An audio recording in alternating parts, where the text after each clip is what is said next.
Hola a todos. Bueno, el día de hoy nuestro grupo va a realizar una explicación de cómo funcionan ciertos gráficos. Como primer lugar tenemos a un histograma. Vamos a ver cómo funciona, cuáles son sus características y cómo podemos utilizarlo y cambiar ciertos valores o aspectos de la gráfica. Entonces, para nuestro ejemplo tenemos esta cantidad de datos. Son distancias aleatorias, son datos aleatorios para poder nosotros realizar. En este caso vamos a decir que estos datos van a representar distancias. Entonces lo primero es tener nuestros datos y ejecutarlos. Cuando lo ejecutamos, primero tenemos como opción realizar un histograma de frecuencias. Para ello tenemos la función que es histograma, que viene predeterminada en R.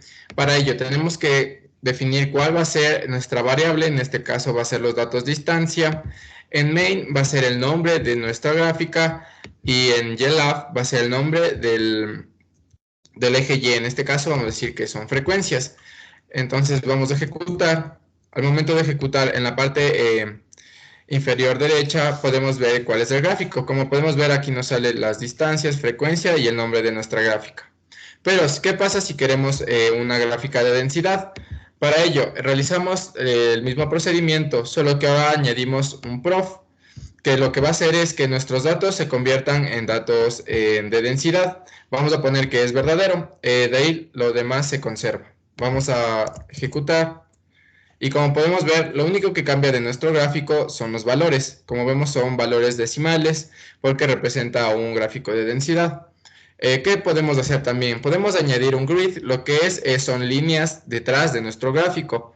Para ello vamos a utilizar lo que es igual un histograma de densidad, solo que ahora vamos a cambiarle el nombre a líneas para poder distinguirlos, nuestra gráfica. Entonces ahora tenemos que con la función grid seguir ciertos parámetros. En nx vamos a decir que no va a tener ningún valor y en ny va a ser nulo. Entonces la longitud de las líneas va a ser igual a 2. El color podemos cambiarlo, en este caso es un color gray, que es un color claro para que se pueda ver en el fondo, y este igualmente es el grosor. Vamos a ejecutarlo y como podemos ver se ven líneas punteadas que nos ayudan a ver en qué valor se encuentran nuestros datos.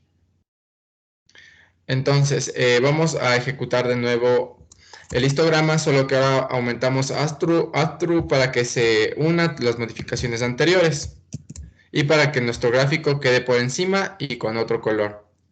Ahora, para cambiar de color a nuestro histograma, lo que vamos a hacer es realizar el mismo procedimiento, que va a ser de distancia, usar nuestros datos de distancia. El nombre va a ser cambiar color para identificar qué ejemplo estamos haciendo.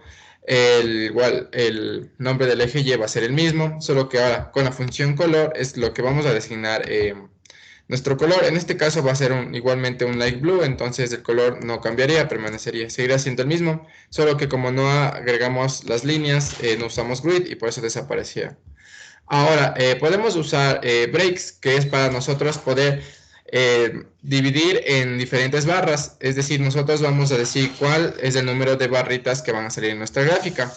En este caso vamos a hacer con la función par un vector que va a ser con los valores 1 y 3.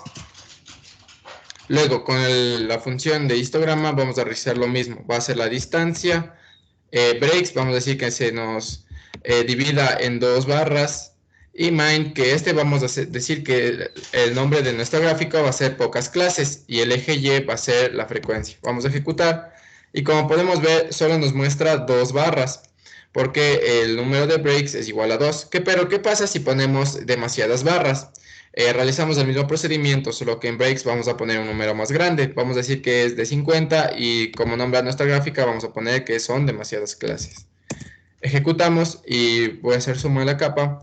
Como podemos ver, aquí se ve la diferencia de cuando ponemos pocas clases y cuando ponemos demasiadas clases. Cuando hay demasiadas clases existen ciertos huecos porque hay datos vacíos que no están en este rango.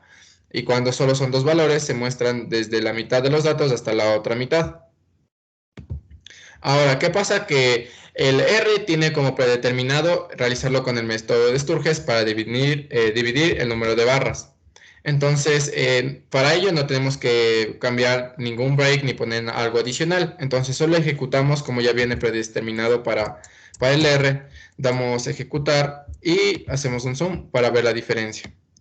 Como podemos ver, al momento de que hacemos con el método de Sturges, se puede ver de mejor manera, se divide en una manera exacta de los datos para que no queden huecos vacíos, ni que tampoco los datos se separen en muy pocas clases. Esto nos sirve para dar una mejor interpretación y dependiendo del caso podemos utilizar diferentes breaks o utilizar el método de Sturges.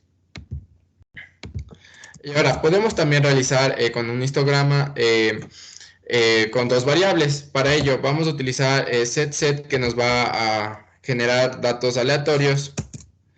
Y para ello vamos a decir que nuestra variable x, que va a ser una distribución normal con la función rnorm, que nos den 1000 datos, que este va a ser el primer grupo de nuestros datos. El segundo grupo de nuestros datos va a ser igual de 1000, solo que vamos a asignarle otro valor que es 1. Para el histograma, realizamos lo mismo, solo que ahora nuestros datos serán x y vamos de la misma manera que hicimos antes, vamos a decir cuál es el nombre. En este caso el nombre de nuestro gráfico va a ser dos variables y con ylab va a ser el nombre del eje y, va a ser frecuencia. Y ahora, para que se una el otro gráfico por encima de este gráfico, lo que tenemos que hacer es añadir el add que va a añadir al gráfico anterior. Tiene que ser verdadero. Y los colores, aquí es para definir qué colores van a ir, en qué gama de color. En este caso va a ser un color rojo, pero como podemos ver, se nos genera un gráfico por encima de otro. Esto nos sirve para comparar dos variables distintas, cuál es su distribución. En este caso, como son normales, se genera una campana de Gauss. Ahora, con un histograma también lo que podemos hacer es dibujar una curva normal. Para ello, como ya tenemos el histograma, vamos a decir que va a ser de nuestros primeros datos, que va a ser la distancia, que va a ser la densidad.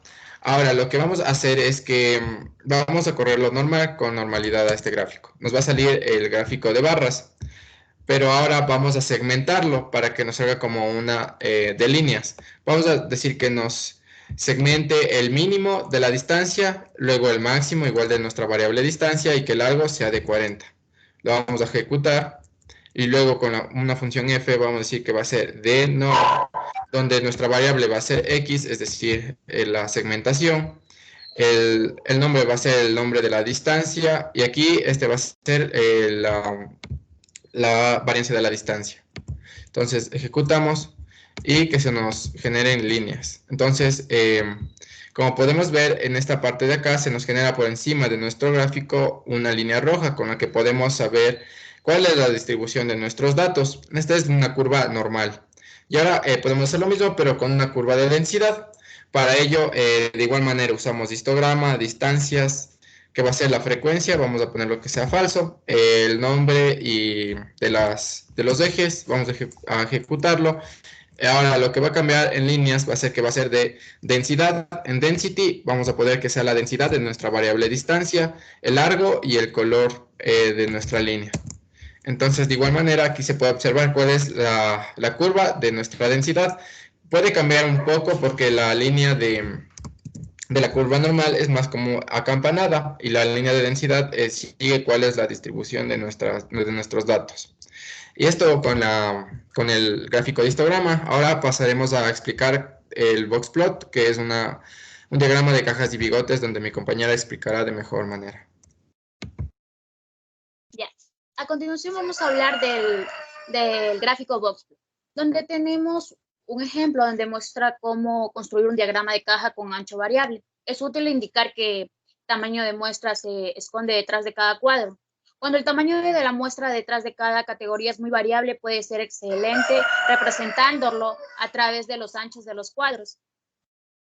El primer paso que vamos a hacer es crear datos ficticios, donde tenemos 3 vectores de nombres, valores y son 2 vectores, disculpa, donde tenemos nombres y valores, donde tenemos la función rec para crear vectores de modo automático, donde sample es el comando para generar una muestra de manera aleatoria. El vector es el vector en donde se encuentra el universo elemental.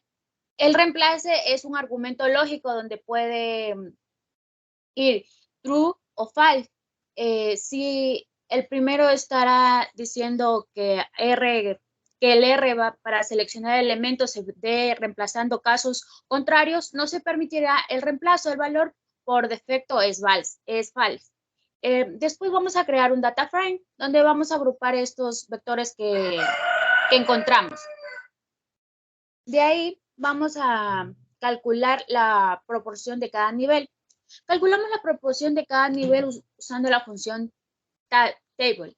El uso de estas proporciones hará que la caja sea 2 veces más grande. Si un nivel está representando 2 veces más, luego asigne estas proporciones al argumento de ancho cuando llame la función boxplot. Después, la proporción es la igualdad entre dos o más razones, o sea, si A sobre B corresponde a la razón, entonces A sobre B va a ser igual a C sobre D, equivale a una proporción. Después vamos a dibujar el diagrama de caja bigotes con el ancho proporcional a la ocurrencia, donde vamos a tener n-row, que es el número de filas, n-col es el número de columnas y n-row es el valor lógico. Si es true o el vector que pasa que sea ordenado por filas. Y width es el ancho y col el rect. El col es el color que vamos a usar y en este caso va a ser red. Y podemos ver la gráfica donde podemos interpretar y tener un mayor conocimiento de los datos y poder tener una decisión correcta y poder tener la solución. A continuación, mi compañero. Ahora vamos a ver cómo hacer un boxplot horizontal. Para eso tenemos una variable x con los siguientes datos que son aleatorios. Luego vamos a utilizar la función boxplot con los argumentos que serían x, que sería la variable con nuestros datos. En horizontal vamos a poner que sea verdadero y en color va a ser un blanco. También vamos a sacar la media con la función min y también vamos a añadir una línea con la media. A continuación tenemos la función segmentos. Esta es un modelo de cómo debe ser la función segmentos, en donde los argumentos de la función sería x sub 0, y sub 0, que son las coordenadas del punto del inicio del segmento. X sub 1 y y sub 1 pertenecen a las coordenadas del punto de fin del segmento, y la otra función sería el grosor de la rejilla. Y ejecutamos nuestro código. Y ya, ahora realizaríamos Ahora vamos a añadir un punto con la media. Para eso vamos a usar la función point. Recordemos que esta función es una función genérica para dibujar una secuencia de puntos en las coordenadas especificadas. Para eso tenemos los argumentos que serían x y y, que serían los vectores de coordenadas de los puntos a trazar, el argumento type, que es el carácter que indica el tipo de trazo, y la función pch, que nos indica los valores que se almacenan internamente como números enteros, y vamos a ejecutar. Como podemos observar en la gráfica, ya tenemos nuestro boxplot con nuestra línea media y también con el punto, que en este caso lo pusimos que sea de color verde, y este sería el código para realizar un boxplot en orientación horizontal. Gracias. En este caso podemos ver la densidad y hemos utilizado SAT-SAT.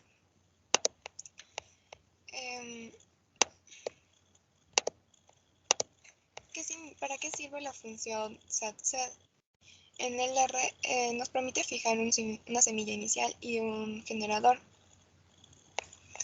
Entonces, en este caso hemos puesto 1234.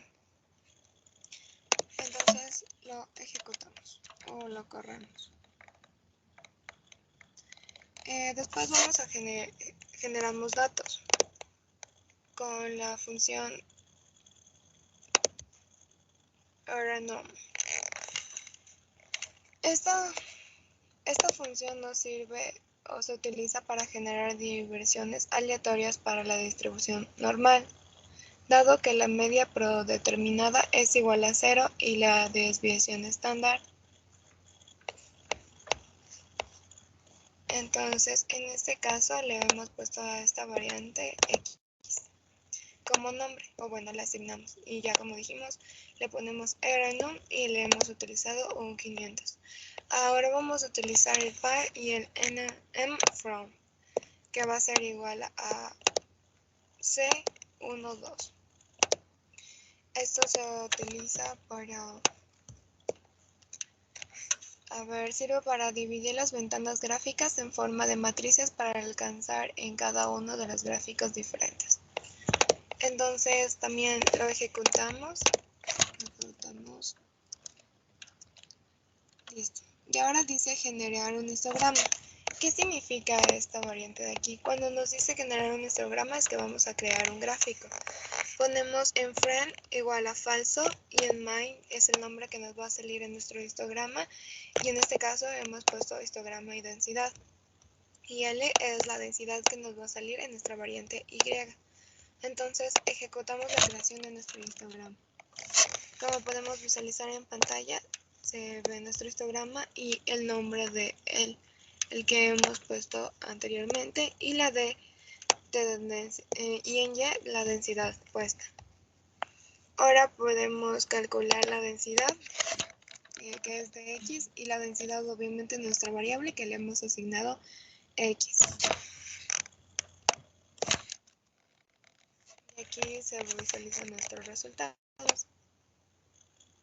cuando ejecutamos de X.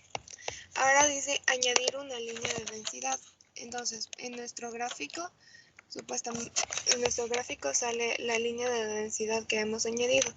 En este caso, a la línea le hemos puesto que se visualice en 2, o sea, ese va a ser su grosor. Y en col le hemos puesto red, entonces por eso se visualiza de color rojo, como se puede ver en pantalla. Y la curva de densidad sigue en el histograma. Esto se visualiza solo la curva de nuestra densidad. Como ya lo dijimos, lo ponemos nombre en densidad que se visualiza. En el color le hemos puesto red e igual un ancho de 2. Por último, añadimos los datos con ruido en el eje X y listo.